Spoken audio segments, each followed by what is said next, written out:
Good morning. Thanks for joining us for our briefing to address the next step in our COVID-19 response. We've entered a new season, and we have significant tools at our disposal, and it's time for government to get out of the business of public health interventions. COVID-19 is now a managed public health issue in our states, no longer a statewide public health crisis. And therefore, my last COVID-19 executive order will expire tomorrow. Remaining actions will be simply to address lingering economic and regulatory issues. Above all else, Tennesseans have embraced the idea of personal responsibility and have allowed us to get in this state from a public health crisis to a managed health issue. For the first time since COVID-19, vaccine has become a reality. It has been made available to everyone who wants it in every single county in this state. Everyone who is over the age of 16 in Tennessee has had access to vaccine for almost a month, many for more weeks than that. Anyone can get a vaccine today, no appointment necessary. I got a vaccine. It's safe. It's the most effective way to manage our health, and more Tennesseans are doing that every day. We've spent the last year putting in place infrastructure that allowed Tennesseans to get tested, to get a vaccine. We have made adjustments in our healthcare system to allow for the flexibility necessary for the ebbs and flows of this public health crisis and this particular virus. After more than a year of public-led health interventions, we're in a different season. It's time to shift our focus now more toward recovery and not restrictions. There are currently no state-mandated restrictions on businesses in 89 counties that the state has jurisdiction over, and there hasn't been for many months. But last year, during the height of the pandemic, we did provide the Tennessee Pledge as a guide to give businesses direction about ways to operate safely. These guidelines will today be officially retired in order to send a clear message that Tennesseans now know how to manage their own day-to-day operations without a government playbook, even if it was a voluntary one. So whether it's capacity limits or temperature checks or other burdens on operation, it's time for businesses to get back to serving their customers. It's time for celebrations and weddings and conventions and concerts and parades and proms and everything in between to happen without limits on gathering sizes or other arbitrary restrictions for those events. And while I never instituted a statewide mask mandate in the state, we should address the remaining mask mandates that are in place at the local level. So effective tomorrow, no local governments in the 89 counties that fall under our jurisdiction will have the authority to issue a mask mandate. With regard to the other big 6 counties whose authority is independent, 3 of these counties have mask mandates and have some level of business restrictions. Each of these counties has been moving in the right direction, and I spoke with each one of these counties over the last day. Our office either reached out or I spoke personally to those mayors about my desire that by Memorial Day, all business restrictions, all mandates, mask mandates and limits would be lifted across the state. We believe that will happen. Mayor Cooper has, I believe, will be announcing today a lifting of restrictions in our city. We talked about his desire to lift a mask mandate at the appropriate time, so we think that will be happening in cities across our state. It's an opportunity for our state to truly be fully, in every way, unrestricted throughout our state. COVID-19 is part of public health, and it's here to stay for the foreseeable future. But we have to learn to live with it just like we do any risk. And when there is an emergency or crisis, government should respond. And when that crisis diminishes, government should respond again and snap back, and now is the time for that. This is about trusting Tennesseans, using the tools that we have at our disposal to get out of the way and out of the business of crisis management and back to the business of life. Tennessee is moving forward thanks to her people. I will be happy to answer any questions that you might have. Jonathan. Governor, as you're moving to sort of eliminate, does this eliminate the state of emergency as well, first of all? Actually, the state of emergency stays in place for purposes of deregulatory issues that are still necessary from a healthcare standpoint and from federal funding standpoint that necessitates that state of emergency. It's a limited state of emergency. In rural areas, and as Dr. Pierce said, some rural conservatives have been very hesitant to get the vaccine. What do you have in mind to try to convince those folks to get on board? Because if people aren't getting vaccinated out there, this threat can still be happening and would be happening at a potentially greater level if the priorities shifted. So what's most important is that we give Tennesseans the opportunity and the access to do that. Our Department of Health is working very hard to provide mobile clinics, to increase opportunities and places that folks can get vaccine, particularly in our rural communities. Well, actually in every community. So we're targeting populations that have low uptake and continuing to see people get vaccinated, but continuing to push for Tennesseans to consider that in every part of the state. Commissioner Piercy has said a couple months ago that you all were going to be doing some kind of marketing campaign to encourage Tennesseans to get the vaccine, much like you did with Mary Mac. What's the latest on that? When can we expect that? Yeah, we've discussed that in our Unified Command Group meetings, and there's a clear path for that over the next several months. It will be starting soon. I don't have the exact date of that, but there's been that campaign is being developed right now in a desire to get it rolling soon, but I don't know the dates of that. We can talk to Department of Health and confirm that. Gerald? We talked about rural Tennessee, but there's also some vaccine hesitancy among African Americans in the community of color. My colleague said, this market campaign has been in the works for a while, but we're still not seeing anything measurable. When can we expect that? Because you say that the vaccine is part of the way that we help people. Yeah.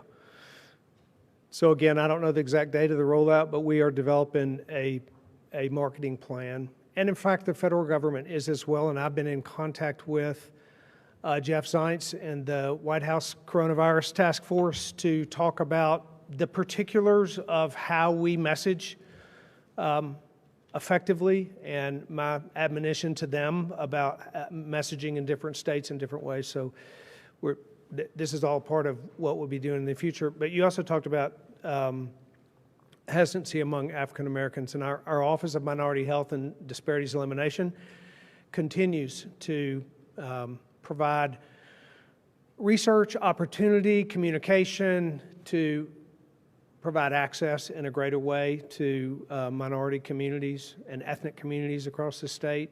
I'm very proud of the work that they're doing and their continued effort to make sure that that population, like all of our population, understands how important it is that folks get vaccinated so we can move forward. Yes, sir.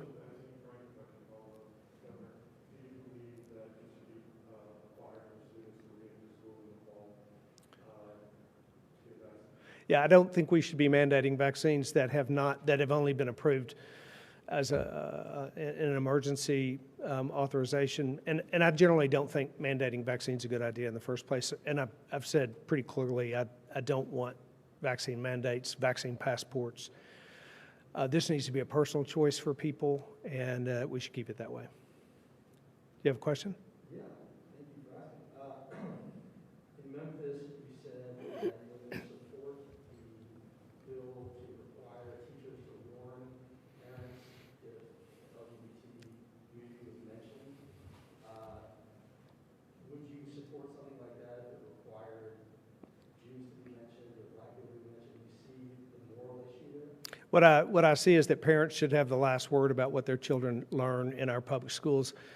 Parents should decide, not the government, what their individual children should learn. And it's a parental choice educational bill, and that's the reason I'm supporting it. Yes? Hi, Governor. So, you just said, the government has no business in, the issue of public health. But, similarly, there's a bill that's currently gaining momentum and is currently waiting for a House vote. It would, basically prohibit, gender-affirming hormone treatments for minors. So I was wondering if you would like to support that bill, follow this philosophy. Yeah, so that bill, like a lot of bills, as you say, hasn't passed yet. And as you know, the process is that these bills are amended, they change, they get through committee or not. And I don't read all the language of all 3,200 bills until they're actually closer to my desk. And I can comment on that when it's passed and is closer to my desk. So far, you have supported, a series of bills that, advocates would say are having transgender children. This is part of the bills that we're focused on. And it is very close to your desk. All it needs is a House vote. So, I was wondering if you could apply the same philosophy that the government has in a role in public health when it comes to this. Yeah, so every bill's different, and I would apply the philosophy to each bill when I have an opportunity to read that particular bill in its final form and it's passed through committees, and we're not there yet with that. Yes, sir. Governor, two questions if I may. The first one has to do with the EBT cards and the rollouts. I've heard some complaints and arguments about people not receiving them yet. What's being done to make sure that's a smooth process?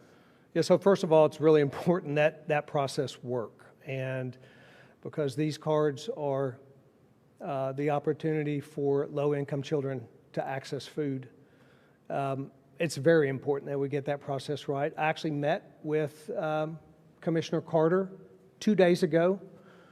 We talked in particular about this process and how it is that we can streamline it, make it better, make sure that kids get them. We have taken a number of different approaches to make sure kids get them, also eliminate fraud, make sure we don't send cards out to addresses that no longer are applicable. The primary strategy is to utilize schools. And we are working with our schools. We are advocating to our schools. We are encouraging our school districts to engage. Some of them have been incredible partners. Some have been slow to adapt. But if our school districts will partner with us in identifying the location of these kids and a strategy for getting those cards to them, then we believe that'll be the best way forward. But we see it as a priority, and we're working on it. The second question is, you spoke personally with Mayor Cooper. I took it from your tongue. Right. You guys haven't always seen eye to eye when it comes to this pandemic or the school system, and I know you've had some choice words in the past. I take it things are a little smoother now between you and Mayor Cooper? Mayor Cooper and I talk on a regular basis about a number of issues. We've done recruitment trips together for ECD. We talk about issues, and that's right, we don't always agree, but certainly we understand that just because you don't agree with someone doesn't mean you can't work together. That's a principle that I think is somewhat been lost in our country, but I hope it's not lost in Tennessee, and it's certainly not in my relationship with and working together with our municipal mayors. Governor, early on in this pandemic, you spent several $1 million of state resources on advertising to encourage people to wear masks. Why haven't you acted quite as quickly in terms of messaging about shots and spending money? Yeah, I think I've been asked about that twice, and the answer is that we are developing a serious campaign to encourage people to get vaccine, and I don't know the particular date that we roll that out, but it's very important to us. Before, you're so quick before on the mask mandates. Why, this is weeks and weeks? Yeah, because right now is when the hesitancy wane begins the most, and it's the most important time to begin to remind folks that getting a vaccine really matters. And now that everyone has access all across the state and everyone's had an opportunity, now you start reaching out to the people who have been hesitant. And when, if I could ask, when did you get your second shot, and why not make a public display of that in order to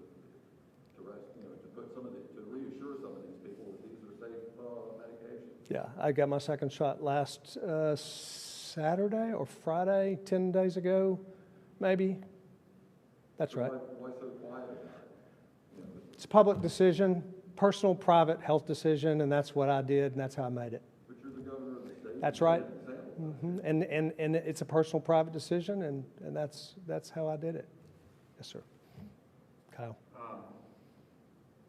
You may have said something about this, but you talked to Mayor Cooper about the mask mandates and what you're trying to do here with local control.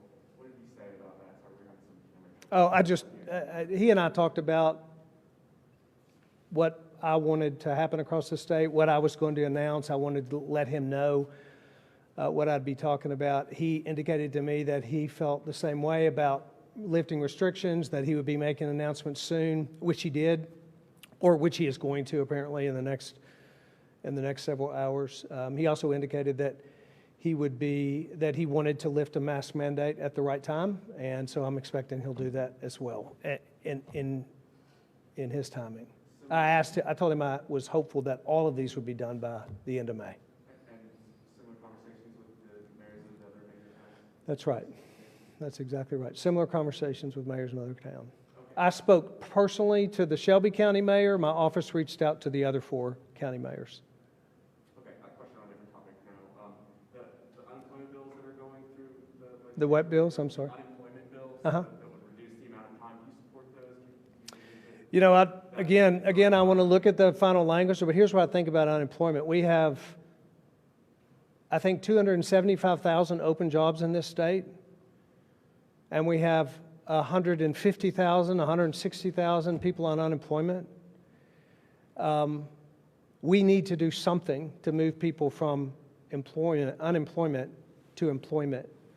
We need to encourage and incentivize a movement in the right direction. I think this bill does that. It provides more unemployment for a shorter period of time, which would help folks, but encourage them to pursue one of those 250,000 jobs that are open across the state. Again, I think the final language of that bill is not fully determined, but in concept, I do support it. Yes. There's one more question just in regards to Mhm. that. There's a lot of people who work on traveling music tours here in Nashville, and I think a lot of the jobs that are out there don't really play to their strengths. What do you have to say to some of the people like that that just don't, basically their career ends? Yeah, I mean, we've got to work. We've got to. This is generalizations, right? So we have hundreds of thousands of jobs out there. We just need to figure out a way to appropriately connect the ones. And unemployment is there for those who need it, but we just need to make sure that that system works to benefit folks in moving them into employment. And I think most folks would rather be in employment than they would in unemployment, but we need to incentivize that. Sam? Yeah, there have been some bills this year, relating to the judiciary, the bill that would have removed Ellen Cox-Lyle. Now the House and Senate have approved a statewide chancery type court, and the House last night passed a bill that would basically allow every constitutional question to take it back, regardless of what the chancellor here in Davidson County says, until it gets to the Supreme Court.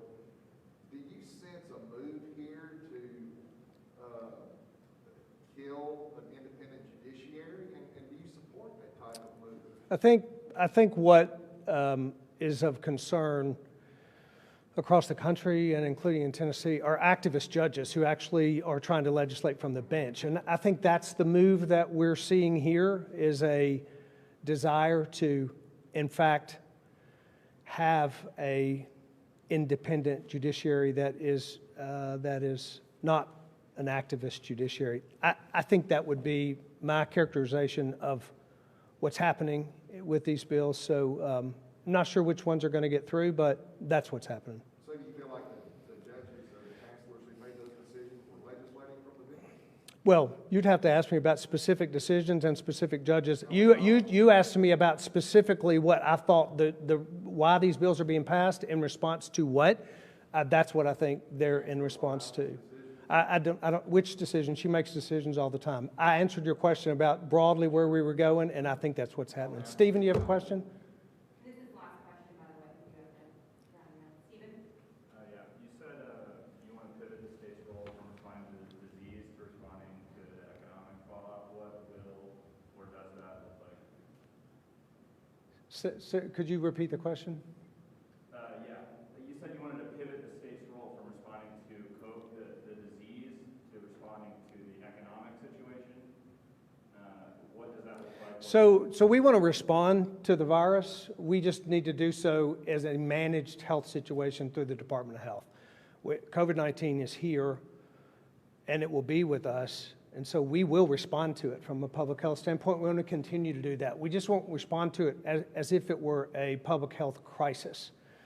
And one of the ways you do that is by lifting all restrictions on businesses so that they can operate fully, and that the economy can be fully recharged and restarted. That's a response to economics instead of a response to a public health crisis. But we also are utilizing our economic recovery group to work with businesses across the state and business groups across the state to see how it is that we can strengthen our economy. Working with the businesses in Nashville, the industries in Nashville, the bureaus in Nashville that work with conventions to determine ways that we can incentivize, whether it's through advertising, Department of Tourism, economic and community development, how we can focus on economic recovery in our state and shift our focus away from health crisis and let it simply be a health management issue. Thank you all very much.